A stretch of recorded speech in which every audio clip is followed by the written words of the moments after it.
Renueva la tecnología de tu hogar en Agencias Guay. Agencias Guay presenta.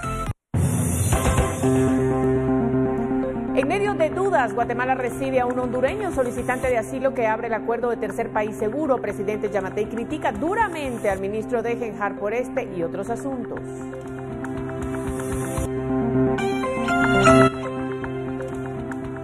Faltando 9 días para que venza el plazo para aprobar presupuesto, el Congreso no logra consensos. El oficialismo se queda solo y oposición insiste que la propuesta está desfinanciada. En busca de traficantes de jade, Fiscalía allana un terreno en Izabal donde se extraía esta piedra preciosa sin permiso alguno. 5 personas tienen orden de captura. Proponen sancionar a quienes acosan mujeres en las calles. Iniciativa de Ninel Montenegro plantea un agravante de prisión para quienes dirijan sus ataques a menores de edad.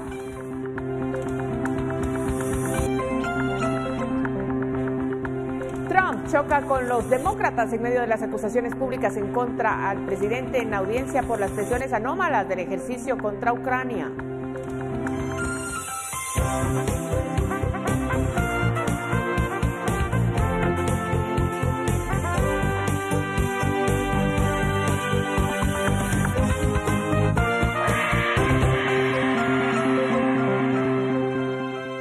Renueva la tecnología de tu hogar en Agencias Guay. Agencias Guay presentó. Muy buenas noches, gracias por estar con nosotros. Ya vio y escuchó nuestros titulares. Tenemos mucha información para este jueves 21 de noviembre del 2019. Lo importante es que usted ya está con nosotros. Vamos a las noticias. Siéntete bien en Farmacias Cruz Verde. Buen servicio no cuesta más. Así iniciamos esta noche. La mañana de este jueves llegó a territorio guatemalteco el primer migrante hondureño que ha solicitado asilo a Estados Unidos, dando inicio al acuerdo migratorio acordado entre el gobierno del presidente Jimmy Morales y el presidente de Estados Unidos, Donald Trump. Fue el 26 de julio de este año cuando el ministro de Gobernación, Enrique Degenhard, y el entonces secretario de Seguridad de Estados Unidos, Kevin McAleenan, firmaron un acuerdo con la presencia del mandatario estadounidense Donald Trump, con el que se permitiría la permanencia en Guatemala de migrantes hondureños y salvadoreños que solicitaran asilo en ese país, esto con el fin de contrarrestar la migración de centroamericanos.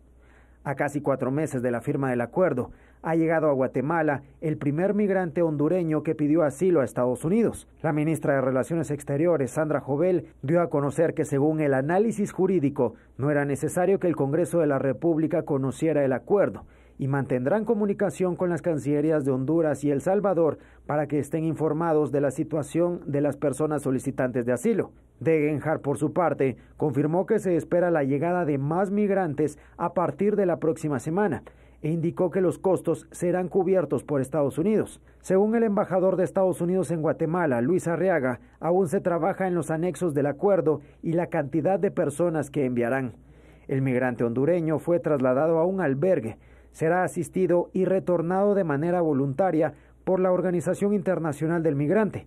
El gobierno de Estados Unidos aún no ha hecho oficial la implementación del acuerdo migratorio. Sin embargo, medios de aquel país lo dan por hecho. Por una Guatemala en paz, Nimsi Rosales. Y sobre ese tema, el ministro de Gobernación, Enrique Degenhard, confirmó que se espera el arribo de más vuelos con personas que solicitan asilo a Estados Unidos. Detalló el procedimiento a realizar. El ciudadano hondureño lo que decidió es, nos solicitó apoyo para regresar a su país inmediatamente. Es importante que todos estén conscientes que Guatemala va a proteger los derechos humanos de todas las personas que entren bajo este programa o que entren a territorio nacional. Las organizaciones internacionales agrupadas bajo ACNUR o OIM son las organizaciones que apoyan al Estado guatemalteco en estos procesos y procedimientos de apoyo. En el caso de las personas que pidan protección, igual que en el caso de cualquier otro extranjero que lo pida, hace su solicitud a través de la unidad del Instituto Guatemalteco de Migración y en este caso tanto ACNUR como OIM en su defecto lo que van a hacer es darles el albergue correspondiente en lo que ese procedimiento se desarrolla. La semana entrante esperamos más vuelos. Por supuesto estamos pendientes de que el gobierno de Estados Unidos nos indique cuántas personas están listas. Se hicieron todos los análisis jurídicos, incluso aquí nos preguntaban el por qué no era necesario. El análisis jurídico indica que no se hace necesario, el presidente de la República lo ratifica y entonces se hace un intercambio de notas diplomáticas específicamente con el gobierno de Estados Unidos y entra en vigencia. Y el presidente electo Alejandro Yamatei se pronunció tras la llegada a Guatemala del primer migrante que solicita asilo en Estados Unidos, indicando que no ha existido un acercamiento por parte del ministro de Gobernación y que aún desconoce detalles sobre la implementación del acuerdo. Yamatei también dio a conocer que Enrique Degenhard es el único ministro que no ha cooperado en el proceso de transición. Nos acabamos de enterar, porque yo estaba metido en esta reunión. Quisiéramos, y le hago de nuevo un llamado al ministro Degenhard, quien se ha negado a iniciar el proceso de transición, a que nos informe. Ya cerraron el convenio, nunca fuimos enterados, no sabemos todavía cuál es el plan de implementación y hoy públicamente le digo al señor ministro Degenhard que está jugando con fuego, no ha querido entregar absolutamente ninguna información. Es el único ministro que se ha negado a entregar la información de la transición y dentro de esa, la información que estamos exigiendo es que nos diga cuál es el cronograma, qué es lo que piensan hacer, dónde piensan ubicar a la gente, quién va a cubrir los gastos, porque tenemos serias dudas con respecto a eso. ¿Cuál es la postura de su gobierno ante este convenio, presidente? Bueno, que esperaremos ver cómo se desarrolla, cuántos son, quiénes son y qué es lo que van a hacer. Desgraciadamente no puedo comentar más, porque simple y sencillamente este gobierno se ha negado a darnos la información. Reaccionó y afirma que la puesta en marcha del convenio o acuerdo de tercer país seguro debe ser conocido por el Congreso de la República. Y la Corte en su momento lo que dijo es que ese acuerdo, antes de aplicarse en Guatemala, tiene que pasar por el Congreso de la República. Y a mí me parece que este es un desacato más de parte de las autoridades guatemaltecas en este tema, que lo han hecho de una manera, digamos, apresurada. Han estado firmando o negociando alrededor de este acuerdo, incluso de acuerdo a lo dicho en su momento por la Corte, violando preceptos constitucionales.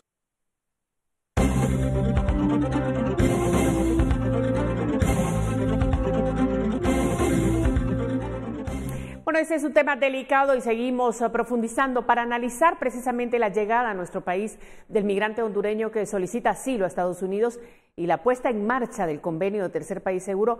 Vamos a hacer un enlace con Verónica Orantes, quien se encuentra con Pedro Pablo Solares. Él es experto en temas de migrantes. Adelante, Verónica, te escuchamos. Gracias, María Elisa. Buenas noches. Como tú bien lo decías, me encuentro con Pedro Pablo Solares. Él es analista de la iniciativa Puente Norte y específicamente muchas gracias por recibirnos acá en su casa y explicarnos un poquito de si realmente el país está preparado para llevar a cabo pues este acuerdo bilateral entre Guatemala y Estados Unidos.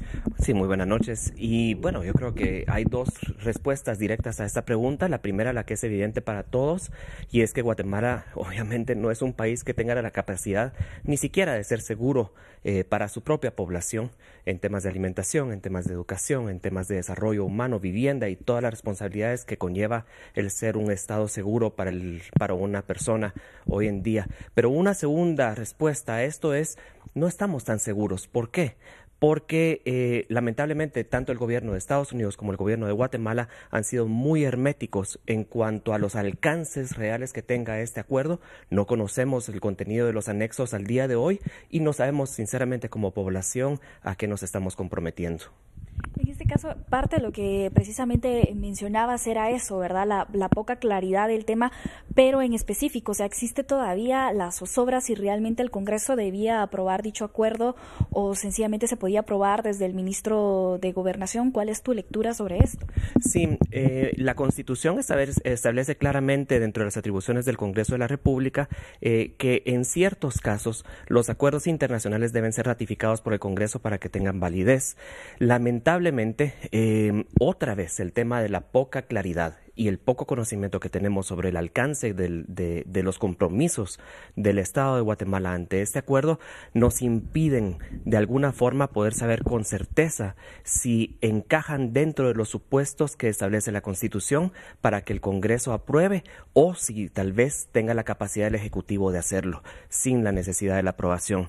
Pero en este caso yo creo que una lectura muy importante es establecer que muy probablemente esto es una estrategia planeada por parte de los dos gobiernos que suscribieron el acuerdo para evitar o evadir que el sistema legal de Guatemala entrara a tener conocimiento sobre este acuerdo que es tan cuestionado en el país. Pedro Pablo, otro de los puntos importantes es que ya se menciona que si bien hoy es la primera, pues el primero que pide asilo, este no es el único, o sea, vienen más. ¿Qué podemos esperar como país? Sí, yo creo que tanto desde antes de que la Embajada de Estados Unidos diera un comunicado público como después de él, podemos hacer claramente una lectura que esto únicamente es el inicio de lo que va a suponer un futuro en el cual el gobierno de Estados Unidos está haciendo una gran apuesta, y es que todas las personas provenientes de Honduras y de El Salvador que deseen entrar a Estados Unidos solicitando una medida de asilo se desincentiven, se desmotiven, porque ya no van a esperar la resolución judicial en Estados Unidos, sino que ahora la única opción para poder esperar sería el territorio guatemalteco, donde obviamente no tienen ellos una seguridad o no tienen las condiciones para poder vivir. Todavía peor si se llevara a cabo el plan que reveló el ministro Degenhardt recién esta semana de llevarlos, imagínense ustedes, a un lugar como el Petén.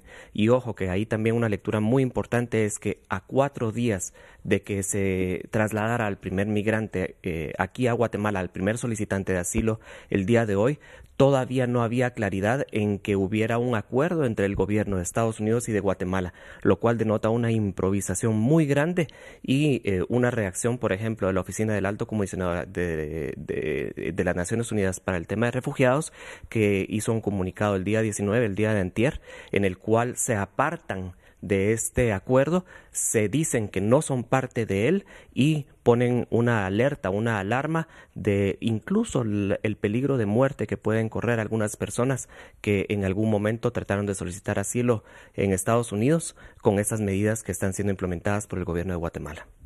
Muchísimas gracias, Pedro Pablo, por este espacio, y sobre todo hay que resaltar también que él llegó a Guatemala hoy y precisamente pues hablábamos anteriormente con Mauro Berceletti, que es el director de la Casa del Migrante, y pues esperaba que llegara ahí esta noche. Esta es la información que tenemos hasta el momento. No sé si tienen alguna duda allá en el set, María Elisa.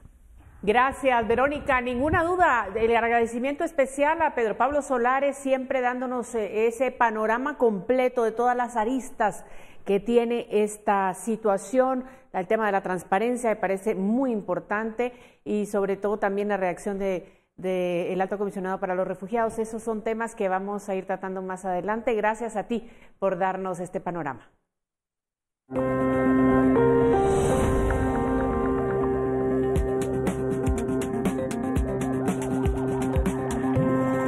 Vamos a la pausa comercial de la noche, pero al volver le hablaremos del estira y encoge en el Congreso por la aprobación del presupuesto 2020. A esta hora pasamos a temas internacionales. En Colombia se han iniciado protestas contra el presidente Iván Duque. Sindicatos, estudiantes, indígenas, ambientalistas y opositores de Duque llamaron a un gran paro nacional en las ciudades principales e intermedias del país. Las manifestaciones iniciaron con marchas pacíficas, pero en algunas ciudades hubo enfrentamientos entre las fuerzas del orden y los ciudadanos. Los protestantes exigen al gobierno más inversión en educación, medidas de protección efectivas para los indígenas y líderes sociales, al igual que un mayor compromiso con el acuerdo de paz que se alcanzó con las FARC en el 2016. Además, se pronunciaron en contra de un paquetazo de medidas que eliminaría el Fondo Estatal de Pensiones, aumentaría la edad de retiro y reduciría el salario de los jóvenes, aunque el gobierno ha negado la veracidad de estas propuestas. Actualmente, la popularidad del presidente se encuentra en números rojos después de 15 meses de haber asumido el poder.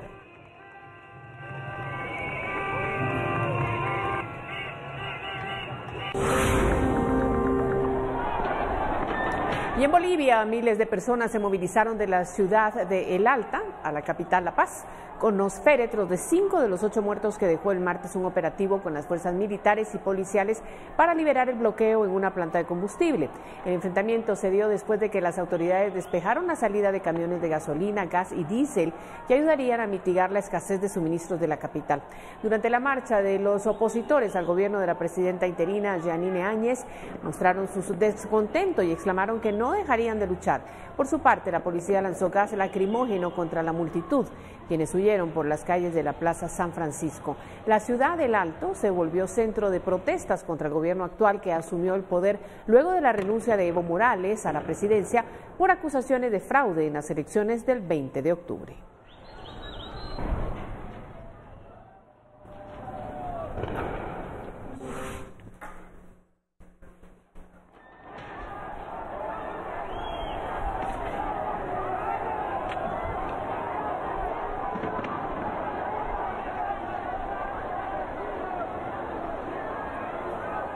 Bueno, y tenemos más información, pero vamos a regresar a nuestro país. La aprobación del presupuesto está cuesta arriba.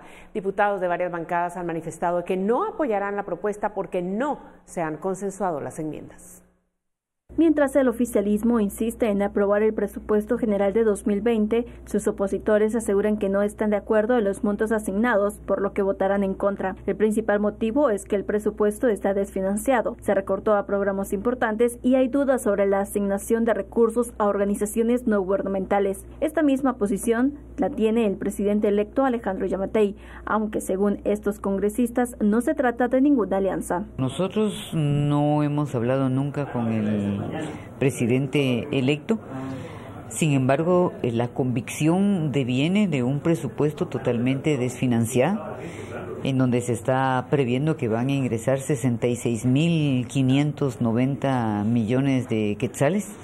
Sin embargo, este año, que se preveía que iban a ingresar 64.000 millones de quetzales, no han ingresado ni 49.000 millones de quetzales. No podemos estar de acuerdo con un presupuesto con esa característica. Aparte de eso, han habido rumores o hasta señalamientos en el sentido de que podrían estarse favoreciendo algunas ONGs, que podrían haber algunos recursos por ahí escondidos con otros fines, y esas cosas nosotros consideramos que es ya bastante el desgaste que el Congreso de la República ha tenido, y que no he hablado con el nuevo presidente, con el presidente electo, con el presidente Yamatei.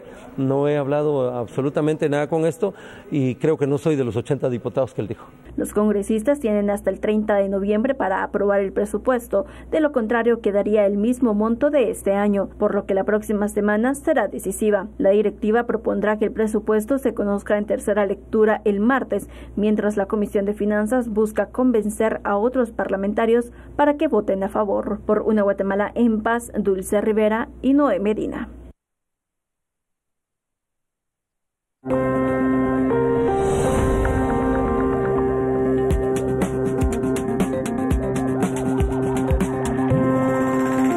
Detectan casos de extracción de jade de forma ilegal en Izabal.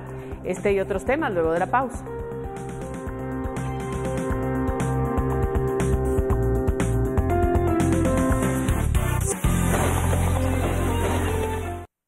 Qué gusto acompañarles en esta emisión estelar. Es momento de compartir con ustedes las condiciones del clima para las próximas horas, donde continuamos con un ambiente fresco en la mayor parte del territorio nacional. Además, se pronostica bajas a las temperaturas, así que tendremos un ambiente más frío, principalmente en los departamentos ubicados en el centro y el occidente del país. Pero veamos puntualmente las condiciones a través de la gráfica del territorio nacional para esta noche, donde se espera un ambiente despejado, un cielo despejado principalmente para el Caribe, el occidente presidente, los departamentos ubicados en la costa sur, mientras que en el resto de los departamentos se esperan cielos parcialmente nublados, acompañadas de nubosidad dispersa. Veamos las condiciones para los próximos 3 días, específicamente en la ciudad capital. Se espera para mañana viernes cielos parcialmente nublados con una temperatura máxima de 26 grados centígrados. Para el día sábado se esperan lluvias con una máxima de 27 y para el día domingo tormentas eléctricas con una temperatura máxima de 25 grados centígrados. La salida del sol la esperamos mañana a las 6:05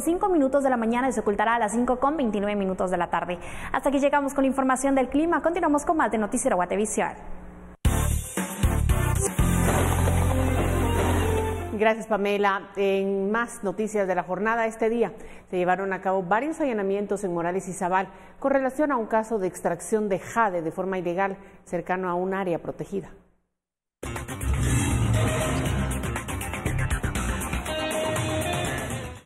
Los allanamientos estuvieron a cargo de la Fiscalía de Delitos contra el Medio Ambiente, quienes efectuaron 5 diligencias que permitieron la detección de ilícitos en un área aproximada de 4 manzanas en Valle Nuevo Morales, además de la captura de 3 personas. Por este caso de extracción de jade se presentaron varias denuncias, en las que, según se indica, el trabajo se lleva a cabo con apoyo financiero de extranjeros, quienes venden el mineral por cantidades millonarias. Instituciones que velan por la conservación de los recursos naturales se encuentran preocupados por la extracción de recursos. Esta es una denuncia que viene desde hace más de un año, ya puesta por una persona particular y que fue interpuesta en la ciudad de Guatemala ante las diferentes autoridades, el Ministerio de Energía y Minas y también lo que fue el Ministerio de Ambiente. Que existen muchas extracciones, algunas legales y otras de forma ilegal que operan en el departamento. Respecto al allanamiento del día de hoy, primero que no tenemos jurisdicción en ese lugar, ya que está fuera de un área protegida y nuestra jurisdicción está más en el tema dentro de áreas protegidas especialmente. Las extracciones de recursos minerales se hacen cerca de las áreas protegidas. En Izabal, pues como bien es sabido, aproximadamente el 40% de nuestro departamento es área protegida o bajo algún régimen de conservación, y por eso es que el Consejo Nacional de Áreas Protegidas juega un papel muy importante en el desarrollo de las diferentes actividades que en nuestro departamento se realizan. Y con ello pues realizamos diferentes actividades de control y protección, hacemos pues la labor que nos corresponde en apoyo a la población del municipio de Morales y como responsabilidad institucional que tenemos. Por una Guatemala en paz, Donny Stewart, Noticiero Guatevisión. Y en otras noticias, un joven guatemalteco ha decidido emprender elaborando una aplicación móvil que muestra a los conductores información de los estacionamientos cercanos. La app será gratuita y podrá utilizarse a partir de enero. Desde que era pequeño, Manuel Alejandro Paz sabía que quería ser emprendedor. La idea de qué podía hacer no la tenía clara, pero conforme pasó el tiempo y tuvo la oportunidad de trabajar en una empresa de servicios eléctricos, empezó a identificar las necesidades que tenían los guatemaltecos y así llegó a desarrollar esta aplicación llamada Witan. Lo que estamos desarrollando es una aplicación móvil que muestra a los conductores información de los estacionamientos cercanos a su destino para que puedan elegir el más conveniente y ahorrar tiempo. Eso del lado de los conductores, y a la vez del lado de los parqueos ofrecemos herramientas tecnológicas para que puedan gestionar mejor su operación y mejorar su rentabilidad. Automatizar un estacionamiento actualmente con la tecnología que existe es costoso, y lo que buscan con esta aplicación es ofrecerle a los estacionamientos tecnología mucho más económica y por medio de un servicio de pago de suscripción mensual. Si en este estacionamiento no es necesario dejar la llave, si tiene espacios para vehículos muy grandes como un pick-up, una Suburban, si hay espacios para accesibilidad, si hay guardia de seguridad, todos estos servicios que incluye el estacionamiento. Y lo más importante también, los costos y las tarifas para saber si ese es el parqueo que más nos conviene. Ya viendo esa información, ya podemos abrir esa ubicación en Google Maps o Waze para ir directo al parqueo y no perder tiempo en el camino. La aplicación genera un ticket virtual en donde se registra el tiempo de llegada y de salida, mostrando exactamente cuánto se debe pagar. Actualmente la aplicación, que será gratuita para Android y iOS, está en fase de desarrollo y estiman poder tenerla lista en enero del próximo año. Por una Guatemala en paz, Paula Osaeta y Fernando Cabrera.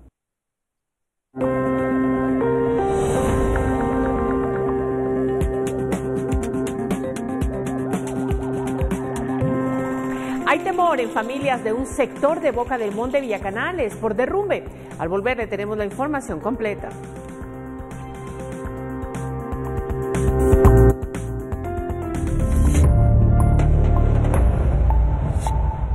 Continuamos informando. Diputada propone tipificar el acoso callejero como delito para que el acosador pague una multa o incluso que vaya a prisión.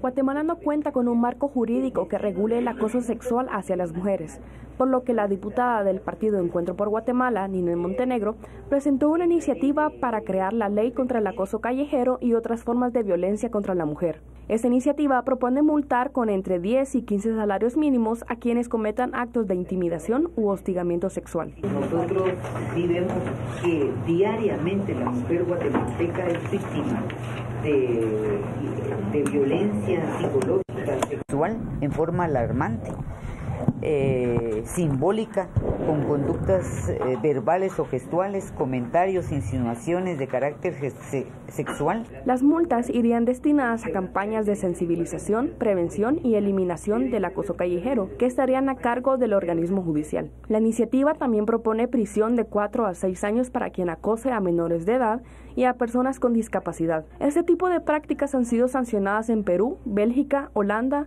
Reino Unido, Argentina y Chile, y se espera que en Guatemala contribuya a erradicar ese flagelo. El día que se entienda que esa es falta de libertad y que coartan a la mujer sus alas, ese día entonces Guatemala va a empezar a vivir una nueva era democrática, porque al final coarta la vida en democracia, en condiciones de igualdad.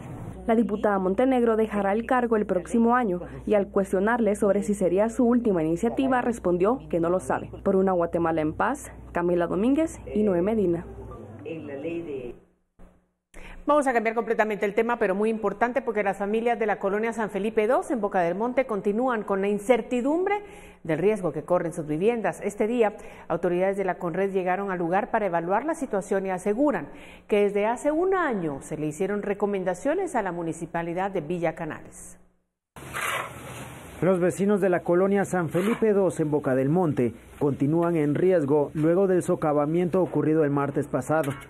La Coordinadora Nacional para la Reducción de Desastres evalúa el terreno para determinar las causas y hacer las recomendaciones necesarias que puedan evitar una tragedia. Seguimiento al problema que hubo en la colonia San Felipe II el día 19 de este mes, que fue un desprendimiento de material en el área donde desfoga un canal de flujo de aguas hervidas. En seguimiento a esas evaluaciones que se hicieron en esa oportunidad, es importante resaltar que hace un año hicimos también una evaluación y se dieron unas recomendaciones a la municipalidad. Se intentó conocer la versión de la municipalidad de Villacanales con respecto a las recomendaciones de la Conred, pero al cierre de esta nota no obtuvimos alguna respuesta. La Conred señala que se deben hacer varios estudios que permitan tener un respaldo técnico. La municipalidad está haciendo algunas acciones primarias para poder tratar de mejorar un poco la condición del área, pero estas son acciones eminentemente preventivas, pero al final ahí hay que hacer unos estudios un poco más detallados para generar medidas de mitigación que realmente generen un respaldo técnico para que la medida de mitigación no vaya a fallar. Aún no se tiene un dato exacto sobre cuántas casas se encuentran en riesgo. En una de ellas habitaban 19 personas quienes han tenido que buscar un nuevo hogar, mientras que las familias restantes de los alrededores se mantienen en alerta ante cualquier situación. Con imágenes de Oscar Rivas, por una Guatemala en paz, Nimsi Rosales.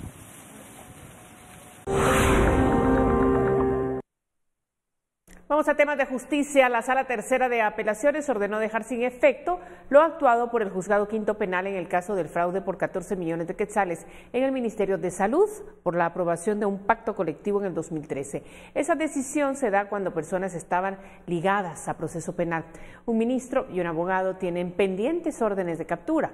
El caso tuvo comienzo en el 2013, cuando se aprobó el pacto colectivo del Ministerio de Salud y Asistencia Social. La ratificación de esos beneficios se autorizó sin dictámenes financieros y del análisis laboral. El Ministerio Público descubrió, por medio de una denuncia, que el pacto colectivo de dicho ministerio se ratificó con anomalías y con beneficios millonarios para implicados, pero el avance de la investigación quedaría bloqueado con la decisión de la Sala Tercera, al dejar sin valor lo actuado en el caso por el Juzgado Quinto Penal. El juzgado ha ligado a proceso penal a 10 personas y tiene orden de captura vigente el exministro de Salud, Jorge Villavicencio, también el abogado César Landelino Franco López, quien asesoró a sindicalistas y recibió un pago millonario. Lo actuado por el juzgado queda desestimado debido a que la Sala Tercera de Apelaciones ordenó dejar sin efecto todo lo relacionado al caso. Además, revocan la orden de captura a Landelino Franco y a todos los procesados, porque el caso debió pasar primero por la vía laboral.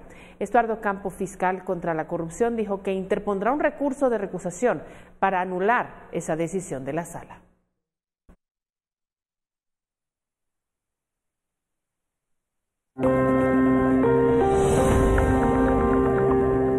Bueno, vamos a hablar de Estados Unidos. Una experta en Rusia que trabajó para la Casa Blanca declaró el jueves que la ficción aceptada como verdad por el presidente Donald Trump de que Ucrania interfirió en las elecciones de Estados Unidos en el 2016 es en realidad un invento de Moscú creado para generar caos en la política estadounidense.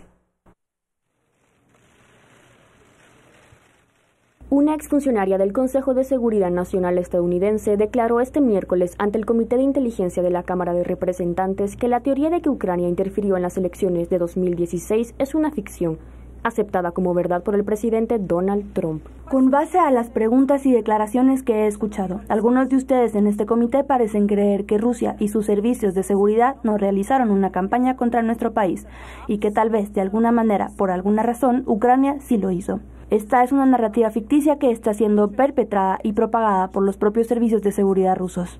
Las declaraciones de la experta en Rusia que trabajó para la Casa Blanca ocurrieron en el quinto día de audiencias públicas en la investigación que podría conducir a un juicio político contra Trump. La meta del gobierno ruso es debilitar al país, demeritar el rol de Estados Unidos en el mundo y para neutralizar una supuesta amenaza a Estados Unidos a los intereses rusos. Varios testigos han declarado que el presidente creía que Ucrania interfirió en las elecciones presidenciales de 2016 y que estaba obsesionado con el tema. La supuesta falsa narrativa incluye entre sus detalles la mención de un servidor informático secreto que habría sido escondido por los demócratas y que está controlado por CrowdStrike, una firma de ciberseguridad ucraniana. Hasta ahora no ha aparecido prueba que sostenga la teoría de la injerencia ucraniana, pero Trump y su abogado personal, el exalcalde de Nueva York, Rudy Giuliani, presionaron a Kiev para que abriera una indagatoria sobre el asunto, además de investigar a Joe Biden, a quien Trump consideraba su principal rival demócrata rumbo a las elecciones de 2020. Con información e imágenes de agencia AFP por una Guatemala en paz, Gabriela Cruz y Lucía Hernández.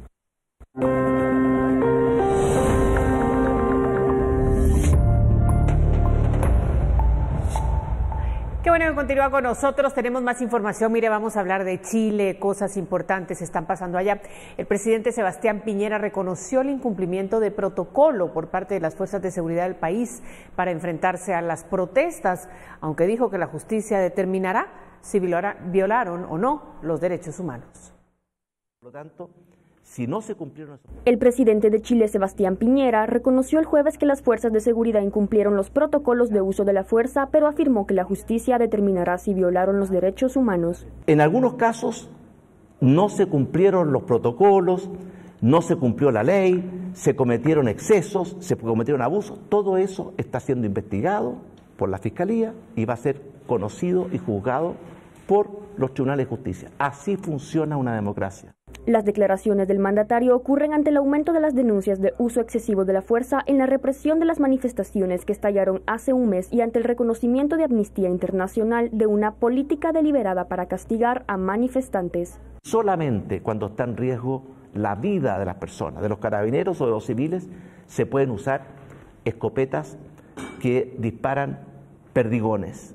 Que esos perdigones, de acuerdo a los protocolos, deben ser de goma. Desde el 18 de octubre, cuando estallaron las protestas, se contabiliza una veintena de muertos y el Instituto Nacional de Derechos Humanos reporta además unas 2.000 personas heridas, mientras que organizaciones sanitarias afirman que más de 280 personas han resultado con daño ocular severo tras recibir disparos de perdigones.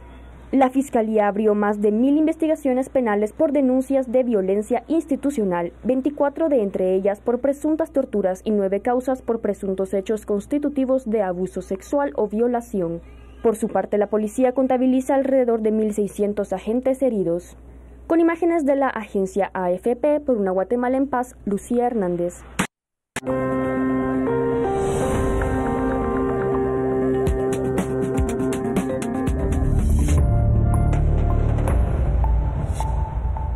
Aquí estamos de vuelta prácticamente para despedirnos porque se nos pasó la hora completa de información en Noticiero Guatevisión, pero no vamos a hacerlo sin presentarle esta nota importante porque hoy queremos hacer una sugerencia para usted con un libro que nació después de una serie de talleres y conferencias sobre un tema que a veces nos pone de cabeza, el tiempo. Con esto nos despedimos y lo invitamos a que sintonice mañana.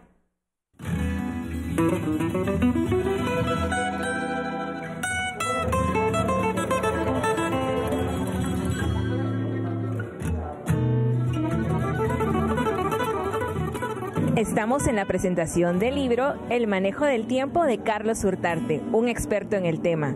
Así que si su vida corre contra el reloj, estos consejos son para usted.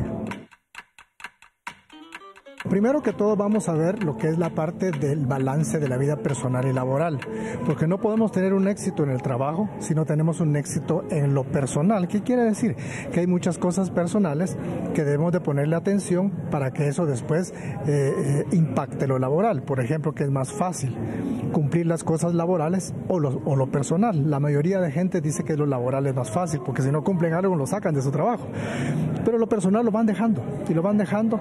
Después vienen los estilos de trabajo, tenemos lo que es urgente e importante, todo lo que es prevención, preparación y planificación, lo que es el día a día, sobre todo, que es bien clave.